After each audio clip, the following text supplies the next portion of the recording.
আছে হয়তো এই বাইক থাকবে আর নাহলে আমি থাকবো। কে থাকবে বলো? বাইক। বাইকের মধ্যে কি আছে জামার মতো নাই? তেল। ফাইজলামি করবে না, আমি কিন্তু সিরিয়াস মুন না। তুমি আজকে ফাইনাল ডিসিশন নিবা, তোমার লাইফে বাইক থাকবে নাহলে আমি থাকবো। তুমি বলো কে থাকবে? বাইক। এত যে বাইক বাইক করতেছো, কি পাইছে বাইকের মধ্যে? হ্যাঁ জামার মধ্যে নাই? ব্রেক। ব্রেক মানে? আমার এই বাইকের ভিতরে একটা ব্রেক আছে, ব্রেকটা যখন চাপবে ও থাইমা যায়, কিন্তু তোমার ভিতর কোনো ব্রেক নাই। তোমার থামতে বললে তুমি থামো না। তোমার সাথে রিলেশনে আসার পর থেকে বলতে পারবা কোনো কিছুতে তোমার আমি থামাইতে পারছি? আমার কোনো কথা এখন পর্যন্ত তুমি শুনছো বা আমার কোনো কথার দাম দিছো বলতে পারবা? কিন্তু ও শুনছে, ওর মধ্যে একটা ব্রেক আছে। ওরে যখন আমি চাপ দেই, ওরে যখন আমি থামতে বলি, ও থাইমা যায়, কিন্তু তুমি থামো না। তোমার আমি থামাইতে পারি না। তোমার যখন কোনো কিছুতে না করি, তুমি আমার উল্টা প্রশ্ন করো, এইটা কেন করবো, ওইটা কেন করবো। এই ও কি কথা বলতে পারবে যে ও তোমাকে প্রশ্ন করবে? এইটাই তো আমার সুবিধা। ওরে আমি যেমনে বলি, যেমনে চালাই, ও অমনি চলে। কিন্তু তোমার আমি যেমনে চালাইতে চাই, তুমি অমনে চলো না। ওরে নিয়ে আমার কোনো প্যারা না। তার মানে আমি প্যারা? অবশ্যই প্যারা। তোমার নিয়ে আমি প্রতি মুহূর্তে আতঙ্কে থাকি। কোন ছেলে তোমার মেসেঞ্জারে নক দিল, কোন ছেলে তোমার আবার ডিস্টার্ব করলো, কোন ছেলে তোমার প্রোফাইল পিকচারে যে একটা লাভ রিয়েক্ট দিল। আমি যখন তোমারে বলি বাসা থেকে যখন বের হবা বোরকা পইরা বের হইয়া, তখন তুমি আমার কি বলো? আমার গরম লাগে। যখন আমি বলি ফেসবুকে কোনো পোস্ট করো না, তোমার কোনো ছবি ছাইরো না, তুমি বলো তুমি আমার স্বাধীনতা নষ্ট করছো। তোমার যখন আমি বলি জান তোমার ফেসবুকের পাসওয়ার্ডটা আমারে দাও, তখন তুমি কি বলো? তুমি আমার সন্দেহ করতেছো।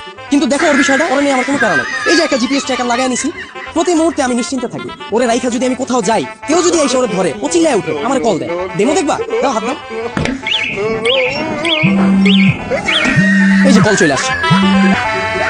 আবার তুমি দেখো, যদি আমার কোনো ফ্রেন্ড বা আমার কোনো কাজিন আমার এই বাইকটা নিতে চায়, আমি নিশ্চিন্তে দিয়ে দিই।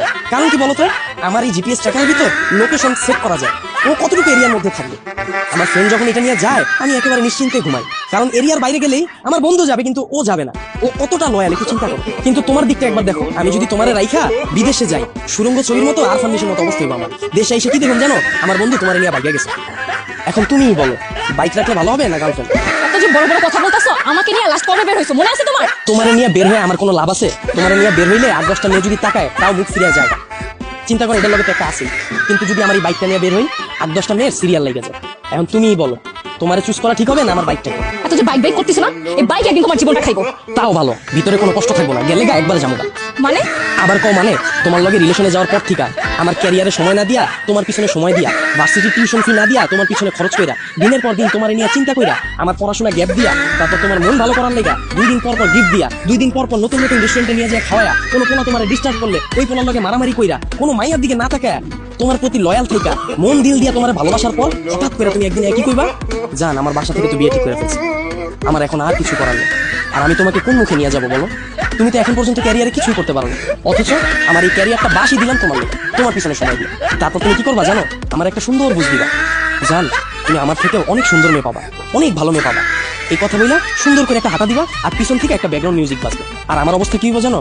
সারা জীবন এই ভালোবাসার কষ্ট নিয়ে সালমান খানের মতো জীবনযাপন করো। আর ওদিকে তুমি বড়লোক জামাই নিয়া, ফুটফুটে সুন্দর 2টা বাচ্চা নিয়া ওয়ার্ল্ড ট্যুর দিবা। এখন তুমি আমারে বলো, বাইক ভালো না তুমি? ভালো থাকো জান।